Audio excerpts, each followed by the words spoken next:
En mayo, una actividad cuyo título fue "Un malestar es un síntoma". Y ahora nos encontramos para hablar sobre un tema que nos atraviesa ya desde hace un año, que es el tema de la virtualidad y la presencia. Y lo han titulado "Virtualidad y presencia en los lazos". ¿Hay algo nuevo en la transferencia? Y bueno, justamente estamos haciendo esta actividad bajo la forma de una reunión a la distancia, ¿no? Lo cual también nos habilita encontrarnos con colegas y amigos de todas partes del país. La actividad consiste en 3 presentaciones breves de 3 amigos y colegas. Carlos Graíño, psicoanalista y coordinador del equipo de salud mental de Medife en Bahía Blanca, con su trabajo "Una pandemia, muchas pandemias". Luego expondrá Jimena Sánchez, psicoanalista, integrante del equipo de Campana, que coordina Analía Villamayor, con su trabajo "Presencia de un deseo". Y por último, Martín Bertea, psicoanalista también, integrante del equipo de Mendoza, que coordina Osvaldo Bolochín, con su trabajo "Algo juega de la transferencia".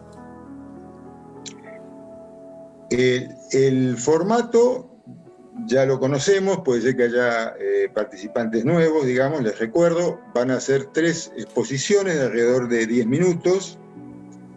Los asistentes están muteados, digamos, no tienen audio.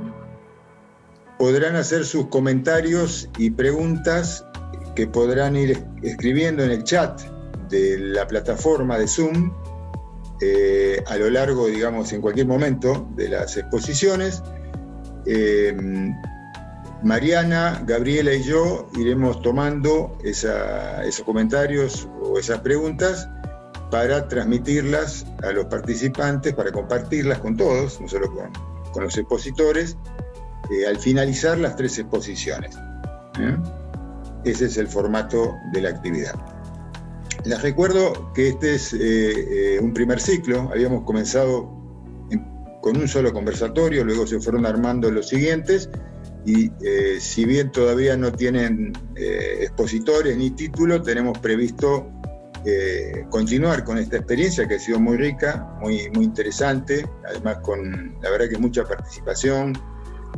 Y en la segunda mitad del año, este comité de dirección realizará la organización de otros 3 conversatorios.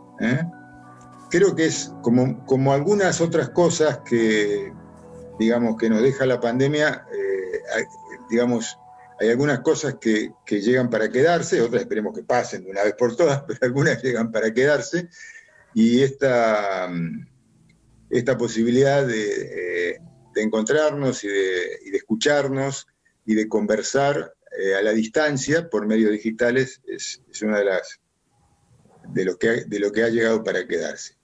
Bueno, comenzamos entonces con la primera exposición, así que lo invito a Carlos Graíño. Carlos, desmuteate, ahí está. Te escuchamos. Bueno, muchas gracias Juan Carlos, muchas gracias Mariana. Bueno, yo el título del trabajo, como dijo Juan Carlos, es "Una pandemia, muchas pandemias". Voy a pasar a hacer la lectura del mismo. Cuando recibí la grata invitación por parte del comité de dirección y el título del conversatorio rondaba en torno a la transferencia y los nuevos lazos sociales, lo primero que pensé fue en el texto de Freud de 1930 sobre el malestar en la cultura. Uno lee y relee este trabajo, al menos es lo que a mí me sucede, y no puede dejar de sorprenderse respecto a la frescura que posee y cómo después de 90 años de su publicación y los avances tecnológicos producidos, la humanidad aún se encuentra en un estado pleno de infelicidad y amenazada globalmente por una pandemia que pone en jaque a toda la civilización. No es casual que Freud entregara este manuscrito el 29 de octubre de 1929, conocido como el Martes Negro, día en el cual se desplomara la bolsa neoyorquina, provocando un aluvión económico en todo el mundo y Europa empezara a caer en manos de la ultraderecha nazi. Malestar en la cultura, que años más tarde, con el retorno a Freud por parte de Jacques Lacan, se puede leer como malestar en el campo del lenguaje.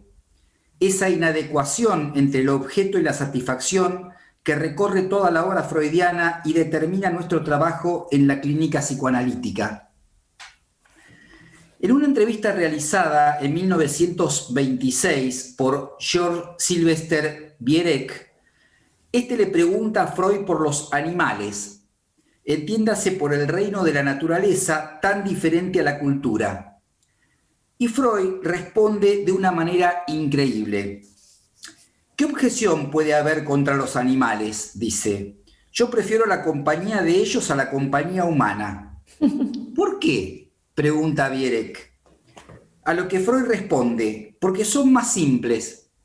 No sufren de una personalidad dividida, de la desintegración del ego, que resulta de la tentativa del hombre de adaptarse a los patrones de civilización demasiado elevados para su mecanismo intelectual y psíquico. El salvaje, como el animal, es cruel, pero no tiene la maldad del hombre civilizado. La maldad es la venganza del hombre contra la sociedad por las restricciones que ella impone. Las más desagradables características del hombre son generadas por ese ajuste precario a una civilización complicada. Es el resultado del conflicto entre nuestros instintos y nuestra cultura. Mucho más desagradables que las emociones simples y directas de un perro al mover su cola o al ladrar expresando displacer. Las emociones del perro, añadió Freud pensativamente, nos recuerdan a los héroes de la antigüedad. Tal vez sea por esa razón por la que inconscientemente damos a nuestros perros nombres de héroes como Aquiles o Héctor. Hasta ahí Freud.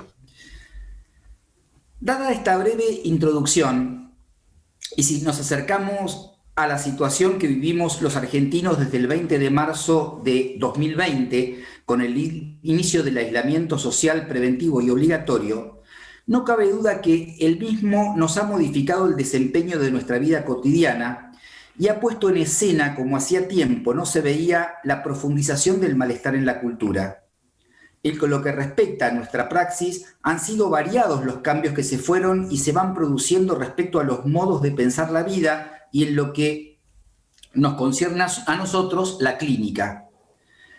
Es de gran importancia para mi práctica, y seguramente lo compartan otros colegas, así lo vivimos desde el equipo de salud mental, que Medife haya abierto un espacio tan propiciatorio que nos aparta de la soledad del consultorio y nos permite seguir pensando y conversando sobre un tema tan novedoso como es el impacto de la pandemia en la relación a los lazos transferenciales, Recuerdo que en los comienzos del aislamiento, los psicoanalistas que desarrollamos nuestra práctica en el ámbito privado, lo primero que nos preguntamos, dado que nuestra subsistencia no solo económica, sino también deseante, dependería de nuestro trabajo, fue si nuestra tarea era para el Estado una labor esencial. Pregunta que llevó de un tiempo de adaptación y pronunciamiento por parte de los colegios de psicólogos hasta que se determinó que efectivamente somos trabajadores de la salud esenciales, no solo de hecho, sino de derecho. Otro de los planteos que aparecieron en ese momento fue si era posible sostener nuestro trabajo con los pacientes de manera virtual, dado que era para ese entonces un tema de discusión. Retornaron en este punto preguntas y debates en nuestra disciplina acerca de la posibilidad de realizar un psicoanálisis a través de sesiones virtuales. Una de las preguntas que rondaron fue: ¿son compatibles el psicoanálisis y la telemedicina? Aquí me detengo por un minuto para comentar que Medife no dudó un instante en poner en marcha la tarea. La misma fue instrumentar el dispositivo de escucha y sostén con los pocos recursos que la situación nos brindaba. Si algo aprendimos los psicoanalistas durante el transcurso de la pandemia, es el rescatar más que nunca eso que llamamos singularidad.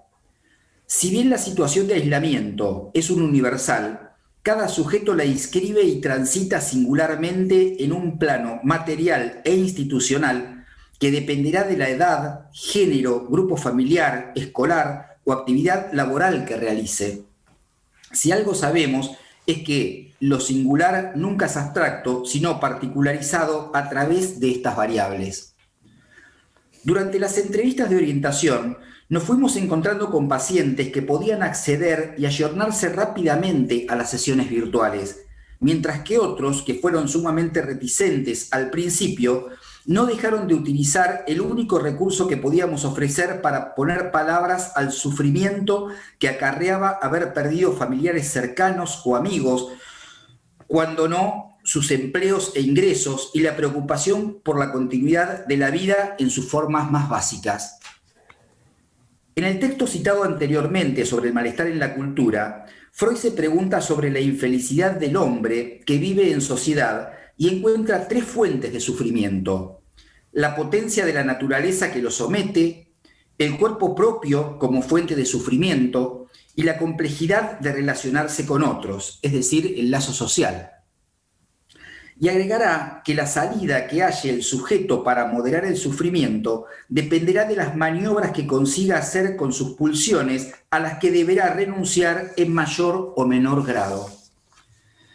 Respecto a esta cuestión, hemos apreciado sorpresivamente en la clínica cómo algunos sujetos han aprovechado de disfrutar el tiempo libre que el aislamiento obliga, como si nada hubiese ocurrido o alterado el curso de las cosas.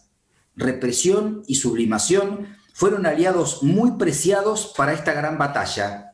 Como dijo Sigmund Freud, la neurosis no desmiente la realidad, sino que se limita a no querer saber nada de ella. Y en medio de estos extremos, todas las tramas singulares que pueden aparecer. En lo que respecta al recurso de las sesiones virtuales, se pudo ubicar, como refería, mientras algunos pacientes con los que veníamos trabajando muy bien no querían realizar sesiones virtuales, otros deciden iniciar un tratamiento sin importar que sea por esta modalidad. En el plano subjetivo, hubo personas que desarrollaron graves crisis ni bien comenzó el aislamiento, mientras que otros parecieron estabilizarse. Se podía escuchar a diario cómo algunas parejas se planteaban la posibilidad de separarse y otras las de tener un hijo. Ha resultado interesante ver en la relación transferencial el alivio subjetivo que se genera cuando el paciente pesquisa que algo de lo que está pasando en su vida responde a una coordenada general de aislamiento e incertidumbre que es tanto excepcional como transitoria. Y remarco este hecho dado que se haría muy dificultoso de lograr sin el soporte de la transferencia y la presencia real del analista, que no necesariamente se tiene que dar en cuerpo presente, al menos al inicio de la partida. Si podemos ubicar que nuestro trabajo no es armar una divisoria entre o virtual o presencial, sino que el mismo apunte a poder retomar la palabra con un paciente que ahora está en situación de aislamiento por una pandemia y que hay tantas pandemias como sujetos que la padecen, el camino puede resultar más transitable haciendo del obstáculo una posibilidad. Perder de vista ese contexto nos haría extraviar la dirección de la cura, que, como nos enseña Lacan, la dirige el analista y no el paciente. Aquellos que llevamos algunos años de experiencia en esta práctica, ya nos advertimos que los síntomas neuróticos son contingentes y no se acomodan muy bien a las circunstancias de la época, lo que me gusta llamar neurosis estacional.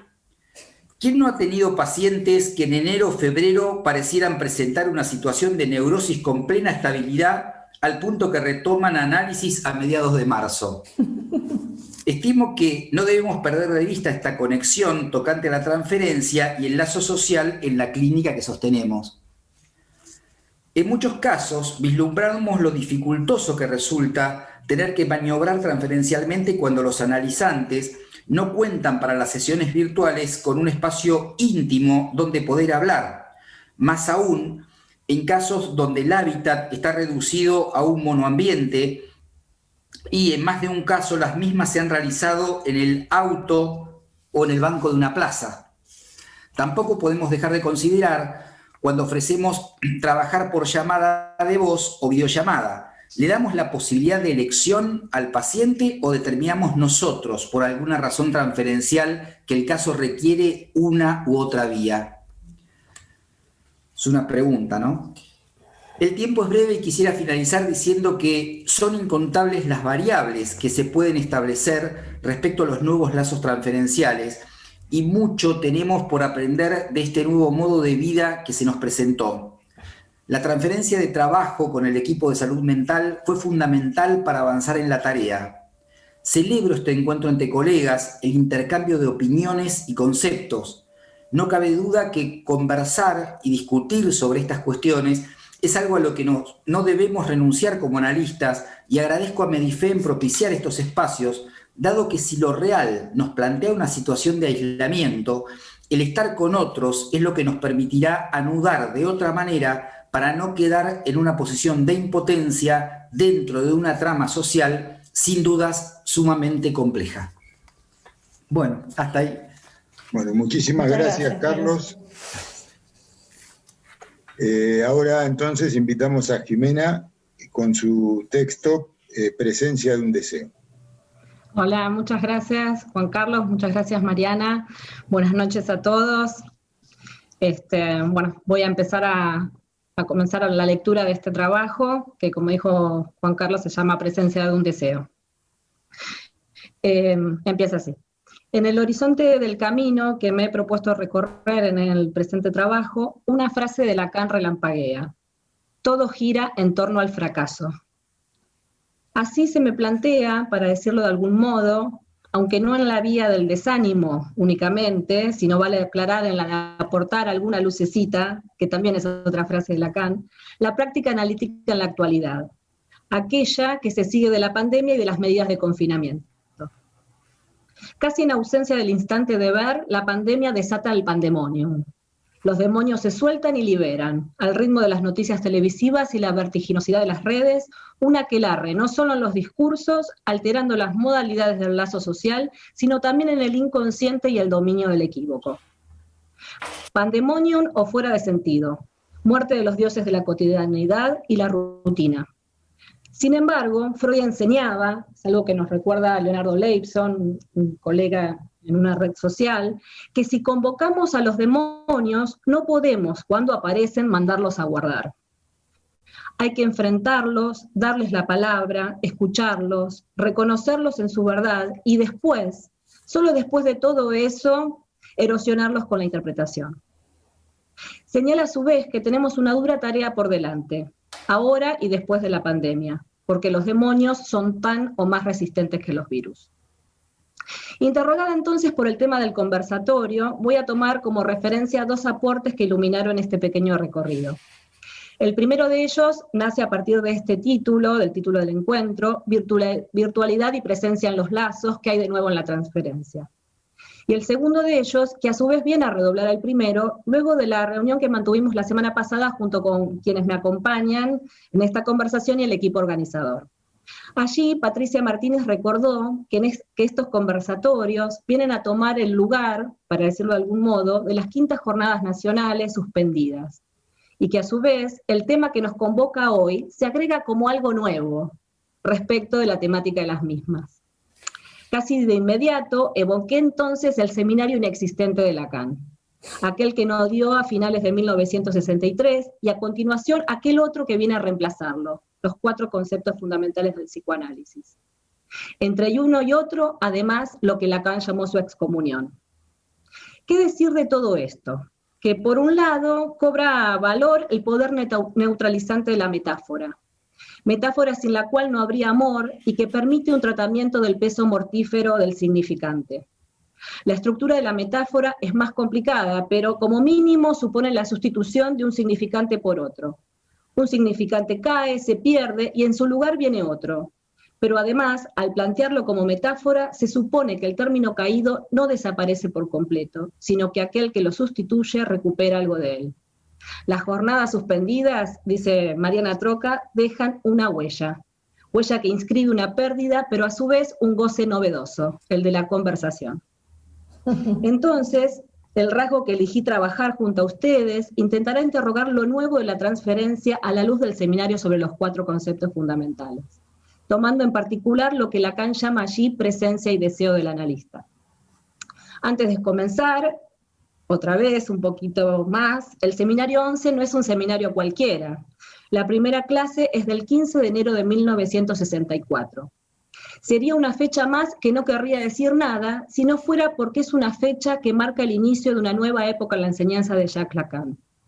Justamente este seminario marca una ruptura, una expansión, un cambio de perspectiva, porque marca lo que puede llamarse el comienzo de la elaboración propiamente lacaniana. Además de ubicar el seminario en el eje sincrónico, entonces, el de la metáfora nos interesa en su perspectiva diacrónica, metonímica. El seminario 11 es a su vez una referencia temporal. Hay algo que viene primero y hay algo que viene después. No voy a desarrollar todos los acontecimientos, pero sí señalar que eso primero se inicia en 1953, cuando se produce la escisión de la Sociedad Psicoanalítica de París. El grupo de Lacan, la Sociedad Francesa de Psicoanálisis, se separa de esta y demanda a la Asociación Internacional su reconocimiento como asociación psicoanalítica. Desde que se pide este reconocimiento a la IPA hasta 1964 pasan 11 años. Es decir, Lacan pide este reconocimiento durante todo este tiempo. No es que desde 1953 Lacan le hace la guerra a la IPA, aunque claro está que su grupo no estaba dispuesto a seguir exactamente las indicaciones para ser reconocido por ella. En 1961 el Comité de Evaluación se expide. Las recomendaciones que la Comisión y la IPA en general le hacen al grupo de Lacan para permanecer allí son las siguientes. Por un lado, la recomendación del setting, 4 sesiones por semana de 45 minutos cada una, que está prohibido que los estudiantes presencien los cursos de sus analistas, y algo más, que Dolto y Lacan queden afuera de la formación, que no se les remitan casos de análisis, didácticos o controles. Esto dura 2 años, en medio de una crisis interna de la Sociedad Francesa de Psicoanálisis. Están los que evalúan que su destino depende del reconocimiento de la IPA y los que no. En 1963 el informe de Turquet es increíble, que Lacan debe ser excluido de toda actividad concerniente a la enseñanza, y esto para siempre. ¿Bajo qué razón? Voy a señalar solo algunas que nos conciernen. Primero señala la actitud de Lacan con Freud, que es alguien que lo estudia, dice, rigurosamente, ¿no? En sus apuntes también habla de cierta obsesión de Lacan al modo de estudiar a Freud. Que nada puede predecirse, ¿no?, sobre las sesiones de Lacan y sus discípulos, sobre la duración de las sesiones, y que finalmente la cuestión de la transferencia, en donde prima lo teórico sobre lo vivido, en la que no se habla de fantasma y la transferencia negativa es ignorada. Dice, tienen tendencia a practicar el psicoanálisis como se va a comprar un traje a una gran tienda. Por tanto, este es el clima en que Lacan da la última lección del seminario Los Nombres del Padre, y así, o la única lección, perdón, y así inicia el primer capítulo del seminario 11, excomunión. Allí Lacan se refiere al hecho de haber sido negociado, traicionado, y dice, pero si la verdad del sujeto, aun cuando se halla en la posición del amo, no está en él mismo, sino como le demuestra el análisis, en un objeto por naturaleza velado, hacer surgir este objeto es propiamente el elemento de lo cómico puro. Así, el sujeto en posición de amo disimula una verdad, la de ser finalmente un objeto. Se trata de un objeto en la dimensión de desecho, y Lacan justamente se indica a sí mismo como el desecho del movimiento psicoanalítico. Ahora bien, toda la cuestión radica en saber qué hace uno cuando descubre en sí mismo este estatuto. Lacan le va a dar muchas vueltas al asunto a lo largo de su enseñanza, pues no es algo que él rechace. ¿Qué se puede hacer desde ahí? La respuesta viene a desarrollarse a continuación, y es la del deseo del analista. Ahora sí, no estamos en 1964, sino en el 2021, y a esta altura no resulta novedoso señalar que algo de nuestra práctica cambió. Y ese es el tema de nuestra conversación. ¿Qué es lo nuevo? Podríamos resumir. el mantenimiento de las sesiones por los diferentes medios que la modernidad pone a nuestra disposición en este tiempo caótico del lazo social. Si bien estamos los que seguimos la orientación de Lacan, y tal como hemos señalado, este se dedicó a objetar la rigidez del encuadre, podemos preguntarnos, ¿es lo mismo un análisis presencial que uno virtual? De buenas a primeras me animaría a decir que no. Uno de los puntos más sobresalientes es que cambia la topología del tiempo. En tanto el análisis sostiene la necesidad de los cortes, las escansiones, para que el tiempo no se transforme en una constante y se infinitice. Principalmente la modalidad de la práctica, el encuentro en el consultorio, el ritual de la llegada, la despedida, etc. Otro, la imagen difundida del paciente recostado en el diván y el analista en su sillón por detrás. Si bien eso es cierto, y funciona de ese modo, también es cierto que cuando Lacan justifica el uso del diván, lo hace de una manera distinta como lo hace Freud. Freud lo plantea en términos de una cuestión personal. Le incomoda permanecer 8 o 10 horas siendo objeto de observación de los pacientes. Elige eso porque le resulta más sencillo y más cómodo. Pero Lacan, cuando plantea el uso del diván, lo justifica como un lugar desde donde se habla de un modo distinto. Tiene que ver con un modo del decir en el análisis. Es el modo de decir que adopta el analizante, que es un modo de decir distinto al del analista. Entonces, uno se puede preguntar, como hizo Freud en algún momento, si es posible un análisis que no sea de cuerpo presente. Y si bien esa imagen social arraigada tiende a decirnos, no es posible el análisis si no hay cuerpos que se encuentren, también es cierto que la voz del teléfono es una manera de presentarse, de presentificar el cuerpo. En tal caso, si la clínica puede definirse como encuentro de cuerpos, Lacan subvierte las coordenadas de esa coyuntura, construyendo la cuestión de la presencia del analista en la sesión. El cuerpo no es suficiente para producir presencia, pero sin el cuerpo no hay presencia del analista.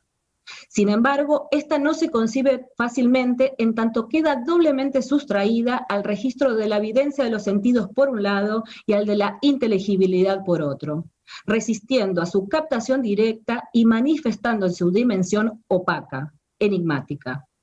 Muy pronto en su enseñanza, Lacan menciona el sentimiento de la presencia que embarga al sujeto en la sesión analítica, y dice, el sujeto lo experimenta como la brusca percepción de algo que no es tan fácil de definir, la presencia, subrayando así su necesaria presencia, a su vez, no su ausencia.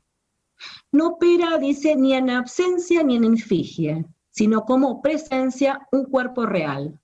Así, desde el inicio y conforme avanza su enseñanza, la evocación de la presencia sigue el recorrido de sus críticas respecto a las desviaciones de la doctrina y la práctica del análisis, en la que Lacan se distingue a distinguir con firmeza la transferencia de la sugestión. Si Lacan apunta a reintroducir el resorte simbólico de la transferencia, el analista tiende a encarnar la parte de sombra de ese otro hablante. Su presencia así adquiere una dimensión de real en el corazón de lo simbólico. Lo real del silencio presentifica la X de un deseo, una incógnita en tanto tal heterogéneo al otro de lo simbólico, propiamente inarticulable.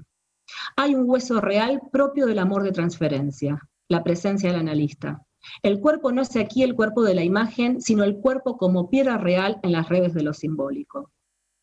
Aun cuando uno esté haciendo una videollamada, la conexión con la mirada, ¿es la conexión con la mirada? Lo cierto es que uno está viendo una pantalla.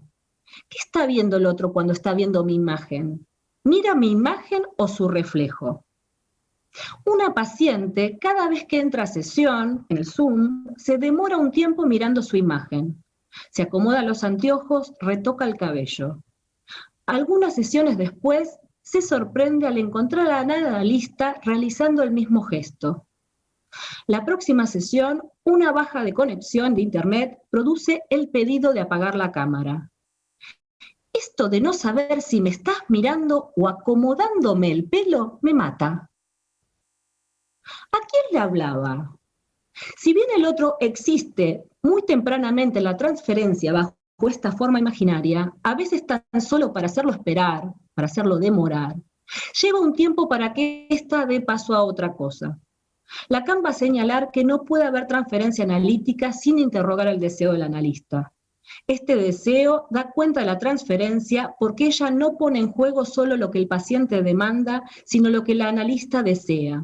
No tanto por lo que el analista quiere ser tomado, lo que no nos sacaría de la contratransferencia, sino por lo que funda como deseo el discurso analítico, es decir, su ética.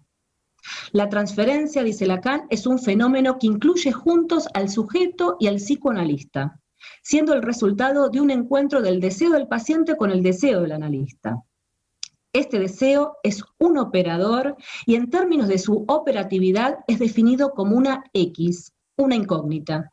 No es en sí mismo un misterio insondable ni un deseo puro, pero funciona para la transferencia como enigma, es decir, lo que encuentra la transferencia y en ese sentido el deseo del analista es la presencia misma del analista.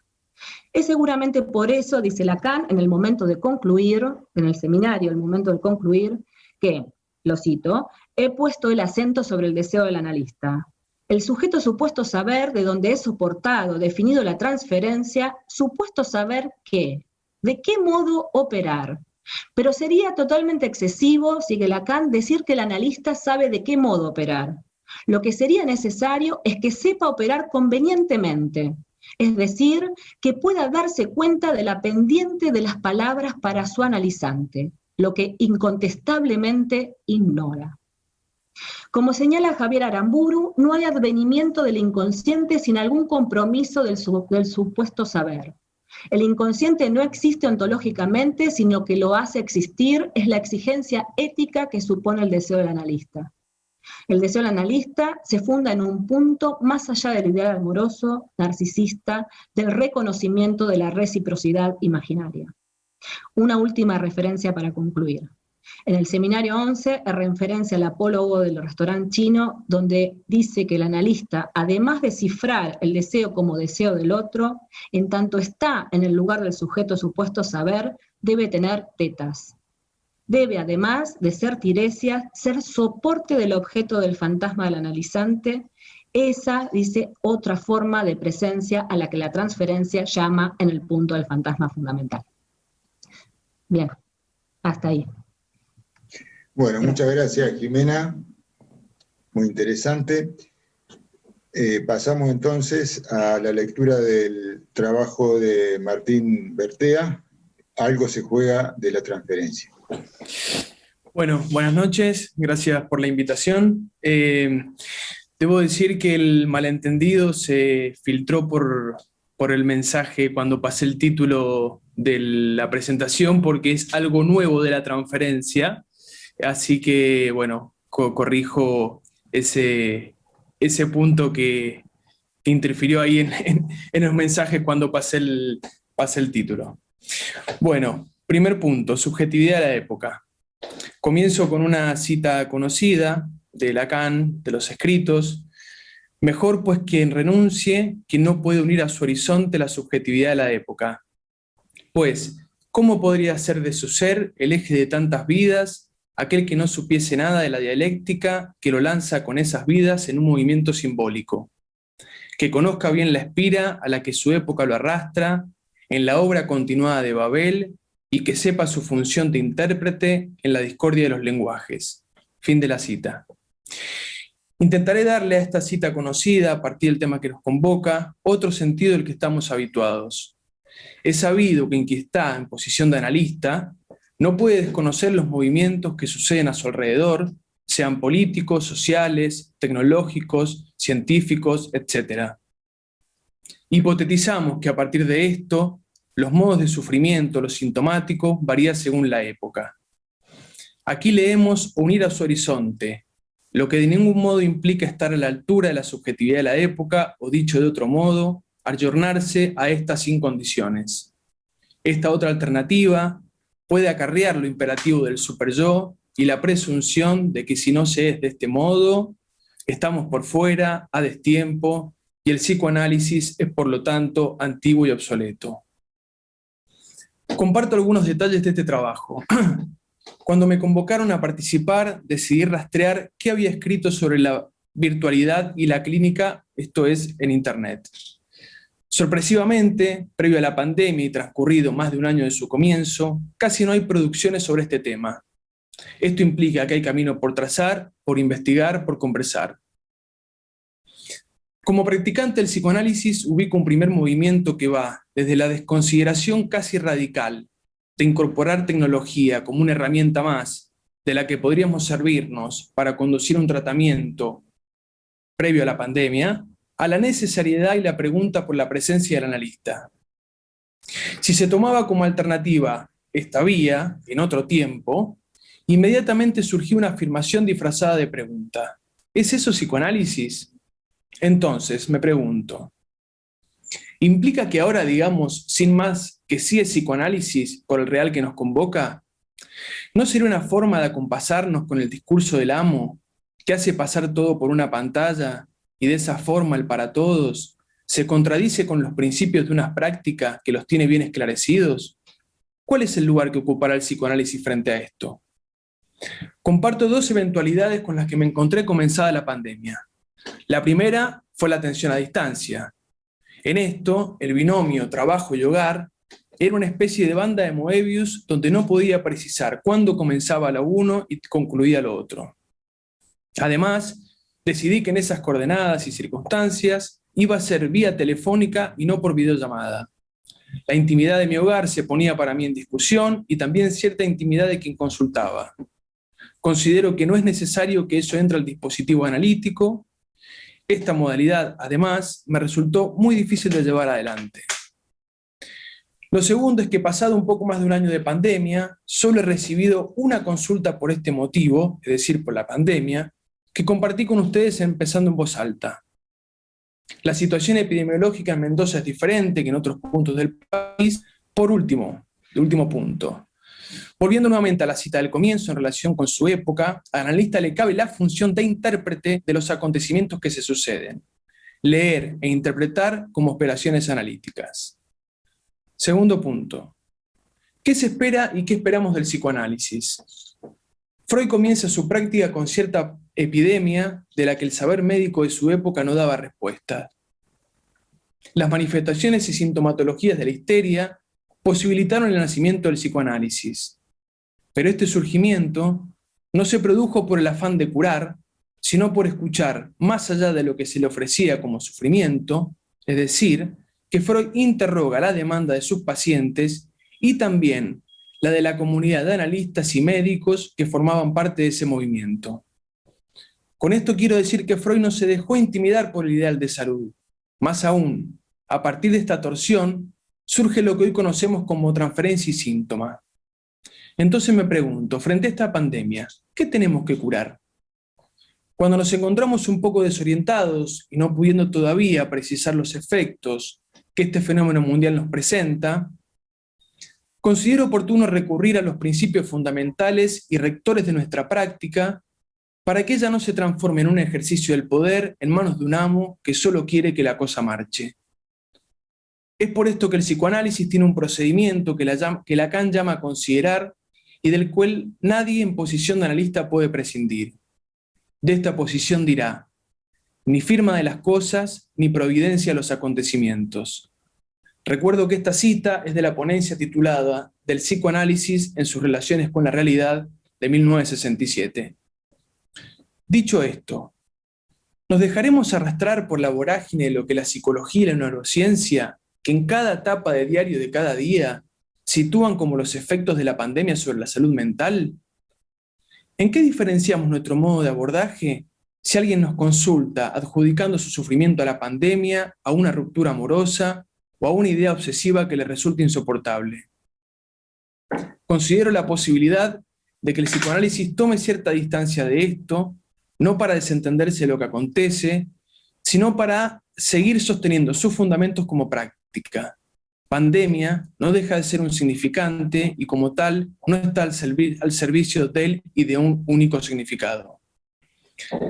De quienes se ocupan de la medicina esperamos que curen esta enfermedad.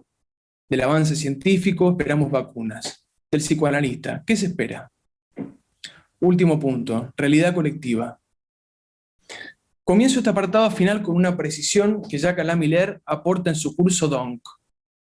Allí se pregunta cómo comienzan los análisis y da como respuesta que para recibir y aceptar la demanda de consulta hace falta que supongamos que el síntoma en cuestión no sea de índole médica. Esto significa que si admitimos a alguien para comenzar un tratamiento, tenemos la suposición de que cierto tipo de síntoma no concierne al saber médico, que la causa está escondida y que es ignorada por el sujeto. El inconsciente podría formularse como la suposición, cito, de que hay síntomas cuya causa es un enunciado que no puede ser formulado. Fin de la cita. De esto señalo lo que me resulta fundamental para situarme en estas coordenadas del tema que nos convoca, esto es la demanda. En otro curso, El lugar y el lazo, Miller se pregunta por lo que se llama la realidad colectiva. Allí sitúa que el psicoanálisis, para no caer bajo el catálogo de la psicoterapia, debería poder no ratificar el síntoma de acuerdo con la realidad de todo el mundo. Dice, el psicoanálisis no debe ser el guardián de la realidad colectiva. Aunque también el psicoanálisis tenga sus efectos terapéuticos y este deseo de curar pueda tener su nobleza, como localiza también Miller en otro lugar, no es por la misma vía.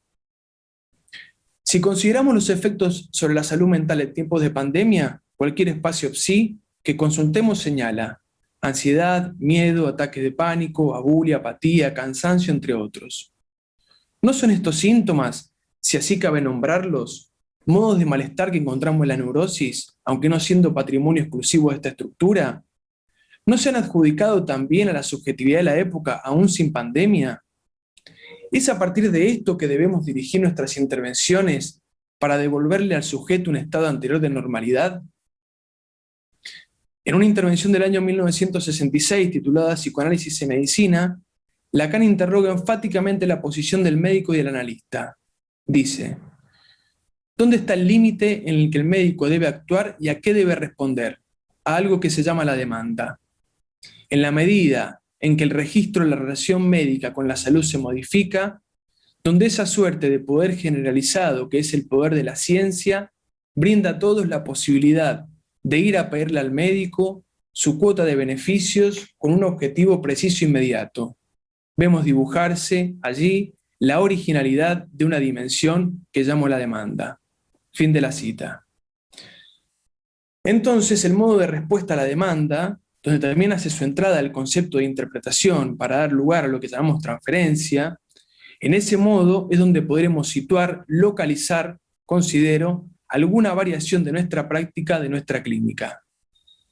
De lo devastador que puede ser el atravesar una guerra, Freud extrajo y produjo un movimiento crucial para sugerir nuestra práctica. ¿Hay algo nuevo en la transferencia? Es el tema que nos convoca. No sabría decirlo. Sí me aventuro a decir que si algo se modifica en nuestra manera de comprender la demanda, es por esta vía que se producirá algo nuevo de la transferencia, que luego deberemos indicar si es psicoanálisis o si este ya no es lo que era. La práctica no se modifica por los hechos, sino por los conceptos que la fundan. Una última cita para finalizar. De Lacan, La dirección de la cura. Se observará que el analista da sin embargo su presencia, pero creo que esta no es en primer lugar sino la implicación de su acción de escuchar, y que esta no es sino la condición de la palabra. Así, el analista es aquel que resiste la demanda, no como suele decirse para frustrar al sujeto, sino para que reaparezcan los significantes en que su frustración está retenida. Muchas gracias, Martín. Bueno, vuelvo a agradecerle a los tres expositores y esperamos, acá hay algunos comentarios, esperamos otros que puedan ir agregándose al chat o algunos que tengamos nosotros también, o ustedes mismos, ¿no? Esa es la idea de la conversación, ¿no? También es una conversación entre los expositores. Bueno, hay un comentario de Osvaldo Bolochín que, escuchando la primera ponencia, la de Carlos, le hizo recordar el caso Catherine de Freud, analizando Caminando por los Alpes. No sé si querías agregar algo, Carlos. Sí, el caso de Catalina. Sí, gracias, Osvaldo. Bueno, sí, obviamente, ¿no?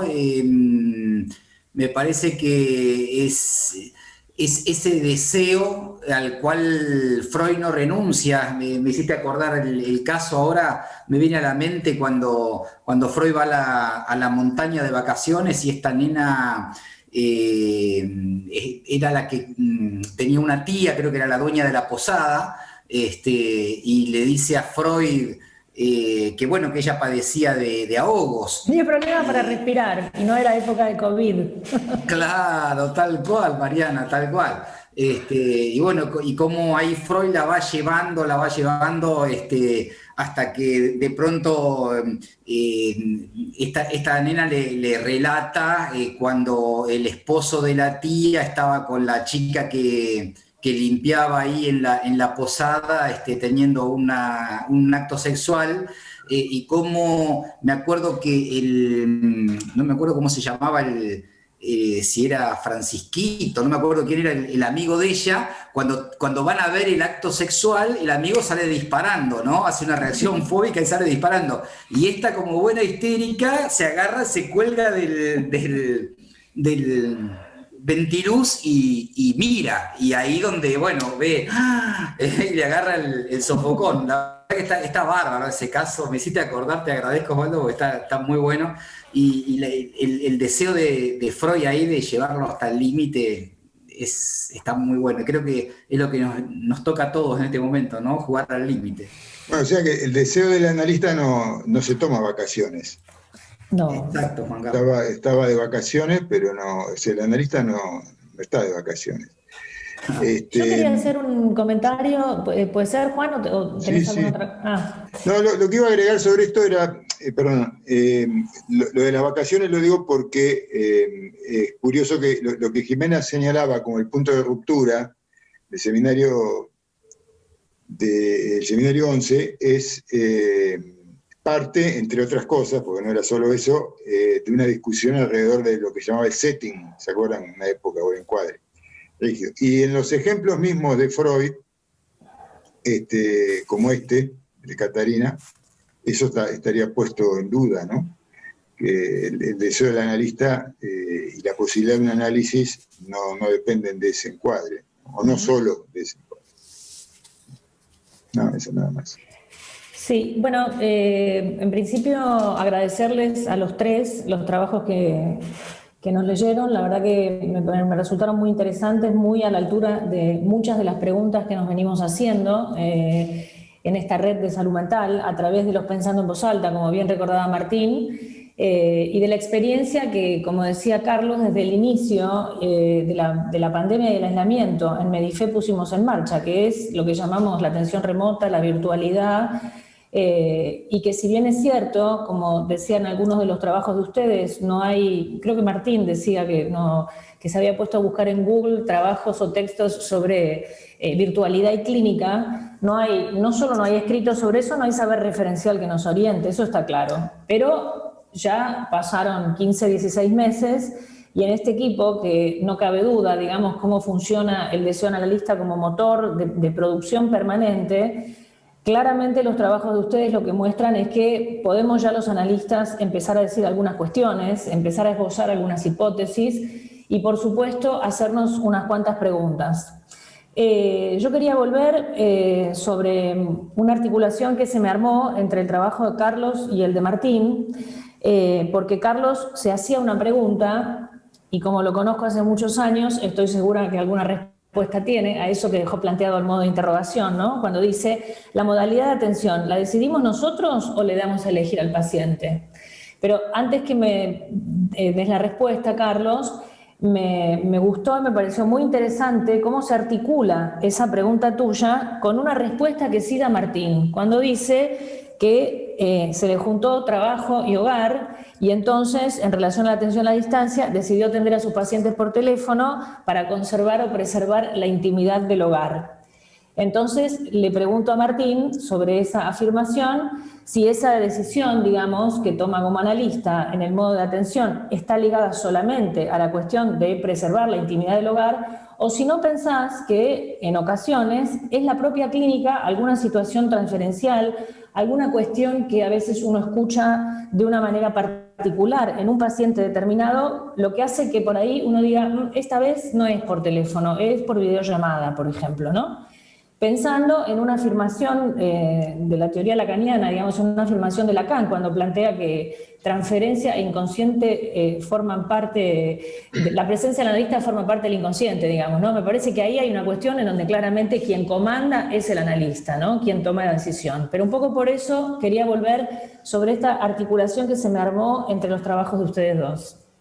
Sí, con respecto a ese binomio se me presentó en de esa manera, ¿no? En el comienzo me era difícil precisar dónde terminaba la atención y comenzaba algo de lo que sucedía en mi casa y al revés. Y además, como digo, en el trabajo me resultó difícil la atención remota, si es que la podemos llamar así, ¿no? En esto que estamos debatiéndonos.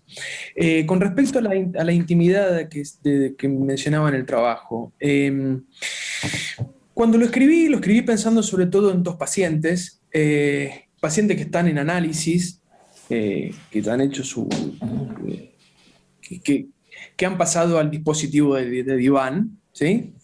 Y pude pescar que en algunos momentos había algo. La primera sesión cuando apenas comenzó la pandemia fue por videollamada. Estaba también desorientado, no sabía qué hacer, cómo hacer, si era así, si no. Las referencias teóricas se me nublaron, no podía precisar, bueno, estaba un poco desorientado. Pero en estos pacientes hubo momentos en los que pude pescar algo de ese mirar un poco más allá de lo que había detrás de la pantalla. Me percaté rápidamente de esto, ¿sí? Y además también que algo de lo que pudimos conversar en la reunión anterior previo a esta donde estamos todos, y un poco también en la propuesta del tema y pensando en voz alta, hay algo de la voz que hace su presencia. ¿Sí? Hay algo de la voz que la presencia del analista, más allá de lo que estamos discutiendo y debatiendo, para mí es algo en relación a la interpretación. Es decir, la presencia del analista es en cuanto interpreta. Es decir, no, ni siquiera, como dice Lacan, no todas las intervenciones son una interpretación. Entonces, un poco tomando esa referencia y un poco lo que sucedió en este caso con estos dos pacientes, decidí voy a apostar por la voz. Es decir, que si mi presencia iba a estar en juego por la interpretación, en una interpretación. Uh-huh.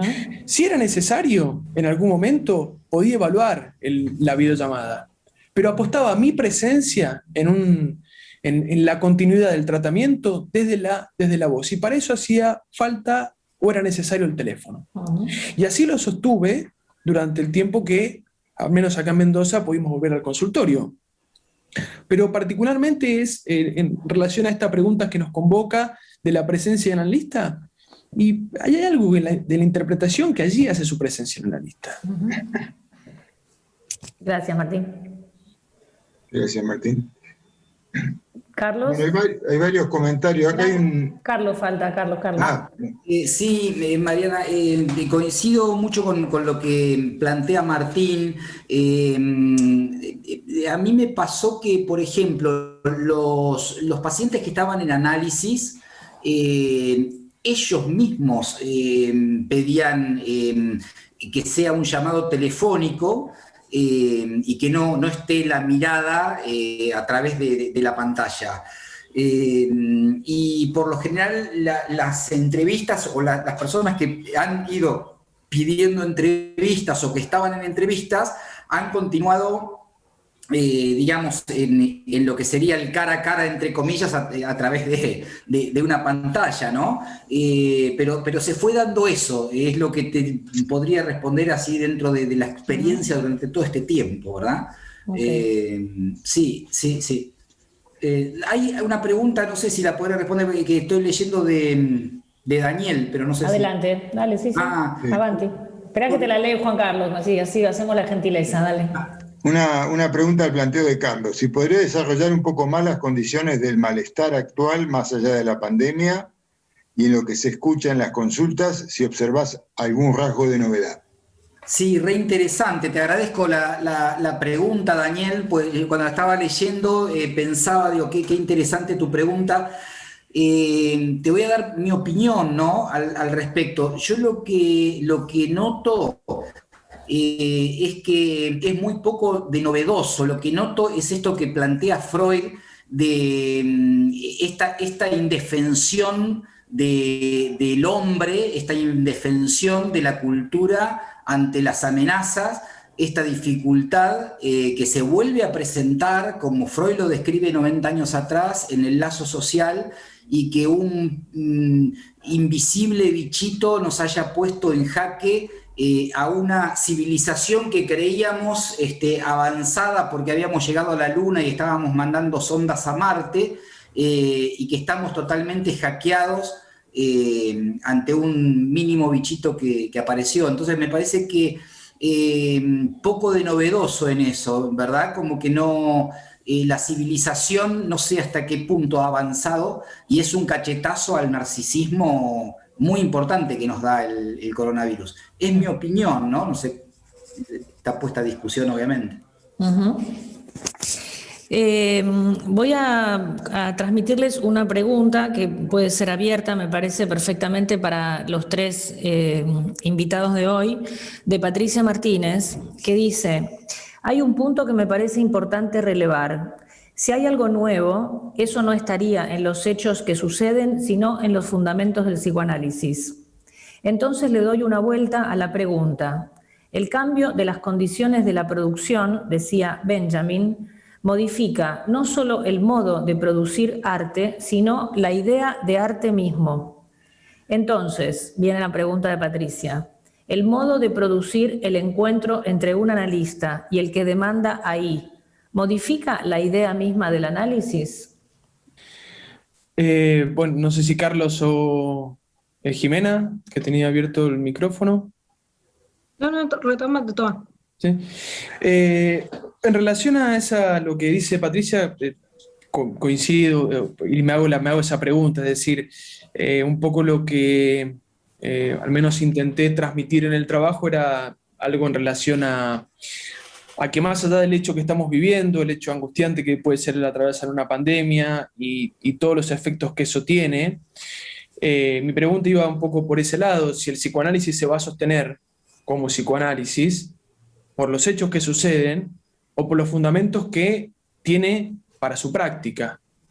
En este caso, yo considero que tomé un rasgo que es el rasgo de la demanda, por ejemplo, de cómo alojamos y cómo recibimos la demanda, cómo entiende el psicoanálisis la demanda. Eso puede apuntar a lo que es psicoanálisis, al menos más allá de todas las muchas interpretaciones que hay de la obra de Freud y la obra de Lacan. Si eso es psicoanálisis, lo encontramos en psicoanálisis o no. Es decir, si nos quedamos un poco tomando el hecho de pandemia y tratamos de ir a curar algo que curar, ¿qué tenemos que curar con la pandemia? ¿Qué es lo que tenemos que alojar de la pandemia frente a alguien que consulta? Entonces me parece que hay algo donde al menos me oriento en mi práctica de que en este hecho que estamos viviendo, ¿cómo alojo la demanda de quien consulta a partir de los fundamentos que tiene el psicoanálisis? Creo que si el psicoanálisis, es una humildísima opinión, toma la demanda o transforma algo de la demanda, se puede producir algo nuevo de la transferencia. Más que, o no sé si en la transferencia, sino de la transferencia, sí, porque cambiaría el concepto de transferencia. Es decir, el concepto de demanda está ligado a la transferencia. Por eso en la última cita que mencionaba de Lacan, un texto muy temprano de La dirección de la cura, no tan temprano, 58, donde dice, bueno, si frustro al sujeto, como me dicen y demás, si no respondo a la demanda, no es para frustrar al sujeto, sino para que reaparezcan los significantes, donde esa frustración está allí tan presente. Entonces considero que el psicoanálisis tiene una concepción de la demanda, independientemente de cuál sea el sufrimiento que traiga el sujeto. Por eso también me preguntaba, bueno, ¿cuál es la diferencia de alguien que consulta por la pandemia y dice pandemia a por alguien que consulta por una ruptura amorosa? Porque si es por pandemia, nos vamos a tratar de, bueno, ir a resolver porque estamos viviendo un malestar, porque estamos todos angustiados, y la ruptura amorosa no. Entonces, ahí donde me empiezo a preguntar algunos fundamentos del psicoanálisis frente a la pandemia. Uh-huh. Bueno, en relación a esto último que decís, Martín, justamente hay una pregunta de Osvaldo del Fabro, muy breve, pero que me parece que apunta ahí, dirigida a los tres panelistas. Yo creo cuando una pregunta está dirigida así para todos, no solo para los panelistas, ¿no? Para todos los que estamos participando. Si notan o notamos alguna variación en las sesiones remotas respecto de las vertientes, de las cuestiones de la transferencia del supuesto saber y del analista como objeto. Bueno, tomo un poco la palabra. Cuando también el disparador de lo nuevo, bueno, yo por ahí quizás enfoqué el trabajo por ahí, por esa vertiente, ¿no? Cuando Lacan se pregunta por lo nuevo y hay algo nuevo en el amor y demás, está hablando en televisión. Y por supuesto los dispositivos analíticos vienen a ubicar, digamos, los dispositivos, analíticos no, digo los dispositivos de Zoom y videollamada, WhatsApp. Yo ya no sé porque atiendo por tantos medios al revés que Martín, y mi intimidad se ha visto no afectada, sino más bien introducida. Digo, a veces me pasa un poco lo contrario a lo que mencionaba Martín, ¿no? El paciente que efectivamente intenta ubicar algo del analista más allá de su ¿no? Del setting, ¿no? De la presencia de ese analista y de ese supuesto saber, ¿no? Que sabemos que en realidad no es el lugar que va a ocupar el analista. Con lo cual, a veces, todo lo contrario, he dejado abierta esa posibilidad. Yo tengo un niño muy pequeño, vivo con él, con lo cual ha intervenido, o sea, pacientes han puesto a jugar esa incógnita, ¿no? Respecto del analista allí por haber escuchado a un niño, por ejemplo. Digo, por eso la presencia del analista no es algo que uno la tiene como concepto fundamental de antemano y en el bolsillo, sino que es algo que encuentra la transferencia misma. Y de hecho sorprende, digamos, es casi inarticulable, incalculable para el analista en ese punto. Digamos, ¿qué va a ser presencia? Esta pequeña viñeta, ¿no? de esta paciente que por supuesto uno lee, ¿no? Como decías vos también, Martín, ¿no? Intenta esa lectura, que siempre es una lectura ¿no? Fallida, en un punto, ¿no? Pero intenta ubicar algo de eso, ¿no? Entre esta diferencia entre interpretación y lectura, ¿no? Esto que ella hacía en la imagen, ¿no? Y uno a veces se pregunta dónde está la mirada de uno y demás. Un poco calculadamente en alguna sesión lo he hecho de inicio. Quizás la práctica con los niños hacen que uno tenga de antemano esas intervenciones. Y luego fue la contingencia misma, no había internet, o sea, no había buena señal, y entonces no hubo más que apagar la pantalla. Digo, no fue una propuesta, en algunos casos sí habré hecho propuestas de ese modo, pacientes que ya estaban en análisis directamente han obviado su pedido que sea por Zoom, han seguido por vía telefónica, y en este caso fue la contingencia misma que encuentra un significante en el acomodándome, no es yo acomodando, sino que el analista misma le estaba acomodando el pelo, ¿no? Y la estaba mirando sin la presencia de la pantalla. Por eso digamos que la orientación lacaniana en ese punto es lo nuevo, digamos, la transferencia es lo nuevo, en realidad es lo que permite encontrar algo nuevo, ¿no? Y algo nuevo, digamos, en el discurso del paciente, ¿no? Bien, y la pandemia, como bien decías, bueno, trae las demandas que son de la pandemia y que no lo son de la pandemia, ¿no? Pero implican un tiempo, al menos, nos deja también con nuestros tres principios el instante de ver, el concluir y el comprender. Gracias, Jimena. Les acerco acá un comentario de Celina, Feuerstein, que dice, totalmente de acuerdo con lo que dice Martín. La presencia del analista no tiene por qué pasar por la mirada. En la voz hay presencia. El cuerpo del que hablamos, ¿acaso es la imagen? Interesante definir ese concepto tan sutil que es la presencia del analista.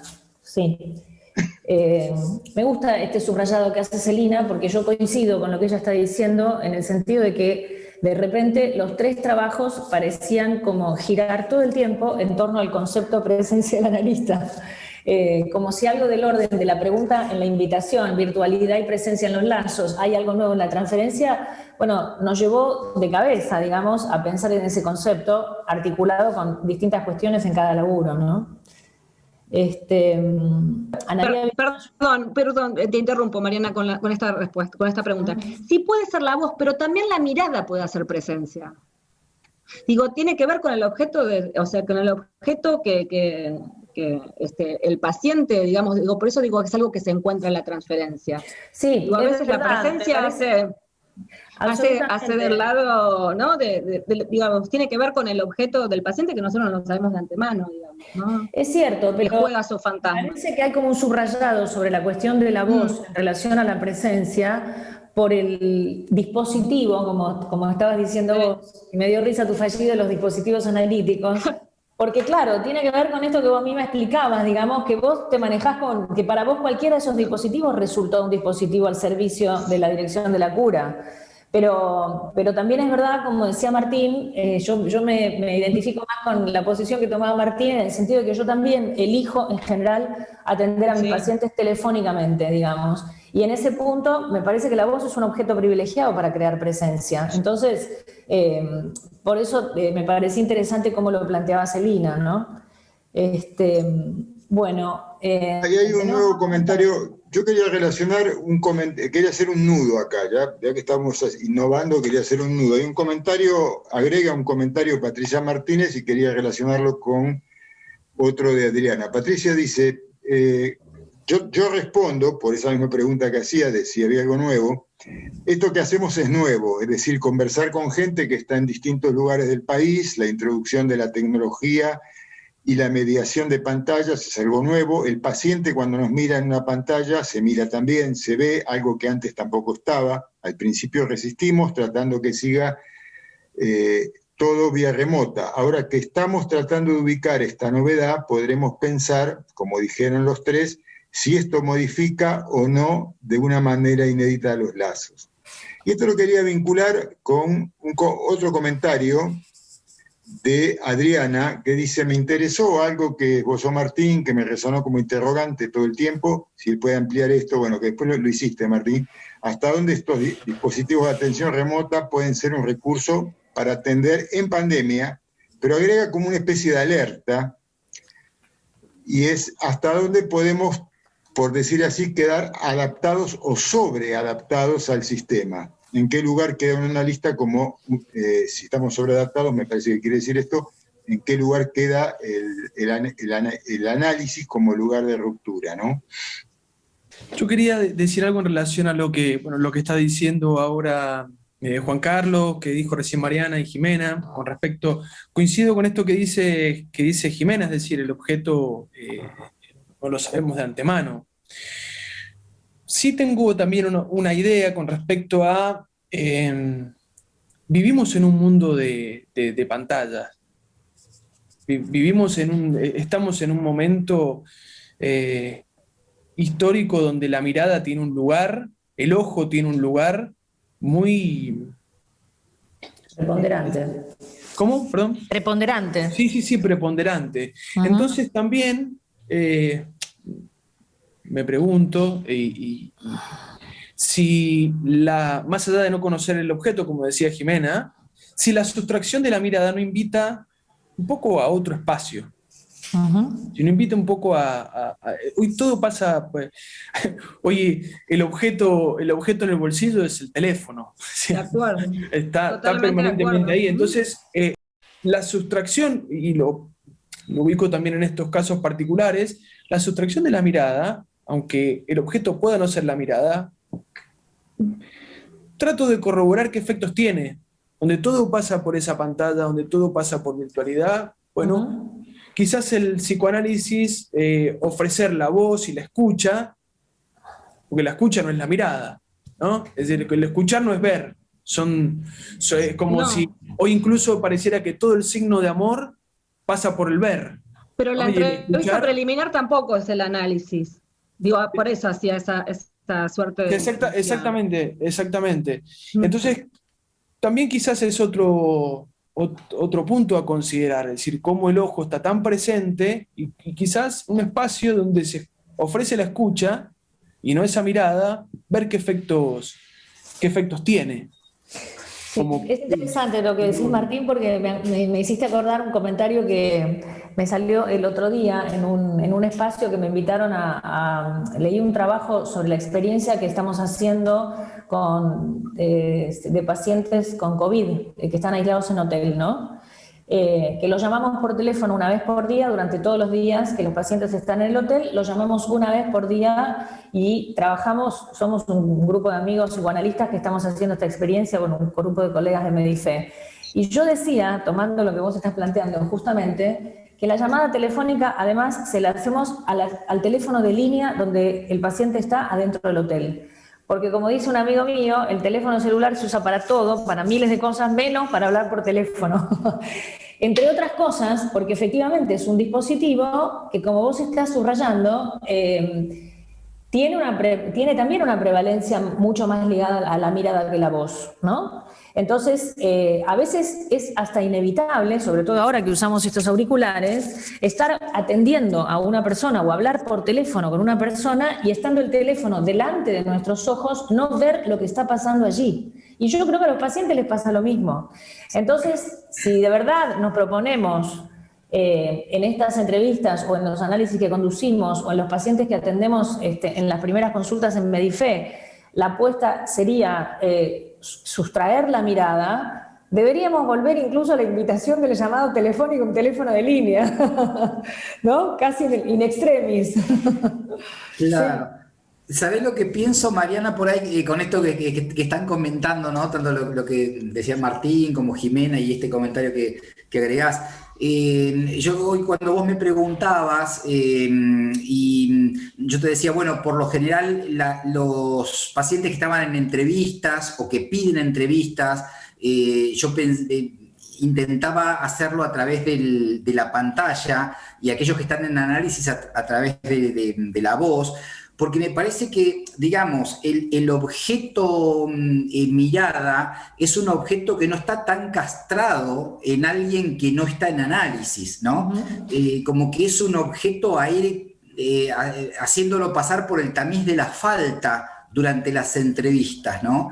Y que una vez que se puede castrar algo de ese objeto, no digo que se desprende, pero bueno, poder castrar algo de ese objeto, ahí sí queda la voz como realmente lo fundamental a trabajar. Sí. Pero es para pensarlo también, ¿no? Juan, ¿querés transmitir un poco algunos de los comentarios que tenemos un montón? Así podemos terminar 8:30. Daniel, por ahí podemos transmitir varios comentarios. Hay muchos que son comentarios. Por ejemplo, Daniel Katz se plantea si no habría que diferenciar mirada de pantalla. Uh-huh. Había otro comentario acá. Elena Ortiz dice, cuando comencé a atender online, me planteé si correspondía cambiar el encuadre de esta manera. Luego recordé todo el periodo de Freud en el que realiza, según él, su propio análisis a través de la correspondencia con Fliss. ¿Cuántos settings son posibles? Y además, como aclara, es curioso, porque como aclara que había escrito Fliss, lo pone abajo, parece que firmara Fliss, ¿no? Dice Daniel Laxman, una pregunta al planteo de Carlos, si puede desarrollar un poco más las condiciones del malestar actual más allá de la pandemia y en lo que se escucha en las consultas. ¿Observás algún rasgo de novedad? Eso me parece que ya lo dijiste, ¿no? Sí.